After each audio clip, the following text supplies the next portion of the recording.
In today's video, I will go over the best way to farm gems as a beginner. If you have any questions, make sure you join my Discord server, link in the description, and if you find the video helpful, consider leaving a like and subscribing. As a beginner, it isn't easy to do all of the gem farm methods because chances are you can't get the wave 50 daily, and you can't do raids. So I'm going to tell you about the best and easiest way to farm gems for beginners. The first way to get gems as a beginner is to go through story. If you go through story, you will get 80 gems per area, and once you get stuck, go back to the start and do hard mode story as you will get another 80 gems. Hopefully by the time you get stuck again, you will have enough for legendary pity. And if you don't, you can always do planet Namek to wave 15 and sell and repeat, or 25 if you can make it that far. Once you get enough gems for legendary pity, make sure you pity Irwin or Geono. If you get Irwin, you should always place down some basic defense and then just try to max out the Irwins. If you get Geono, just focus only them and get them maxed out. It would be the best to have a Speedwagon, and because he's only an epic, you can get him easily. A Speedwagon plus Irwin combo is very good for story, especially if you have a high level Irwin. You don't need Irwin and Geono for this because most likely most of the legendaries can get you past where you're stuck in your story. Just don't forget to go through all the story that you can go easy and hard mode for that 80 gems each time. If you ever get stuck trying to do this method, you can always go back and do planet Namek for extra gems.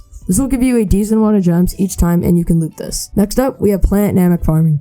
Now depending on what type of beginner you are, you might have really bad units or got lucky and got some decent units.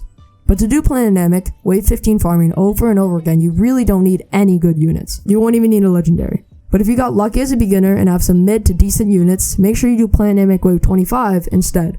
All you want to do for wave 15 is to sell at wave 14 or 13 and loop this as many times as you want to farm gems. And for wave 25, sell at wave 23 or 24, and once again loop this as many times as you want gems. Now keep in mind when it comes to farming gems as a beginner and you still have not complete story, it's way better to go through story first. But if you ever get stuck and need new units with no gems, you can go back and do the planet Namek method. Keep in mind that in anime adventures, the level on your unit really helps with damage. So make sure you also farm the food in this game to level up your units. That is going to do it for today's video. If you have any questions, make sure you leave them down below in the comments or join my Discord and ask there. I hope you enjoyed today's video and I'll see you guys next time.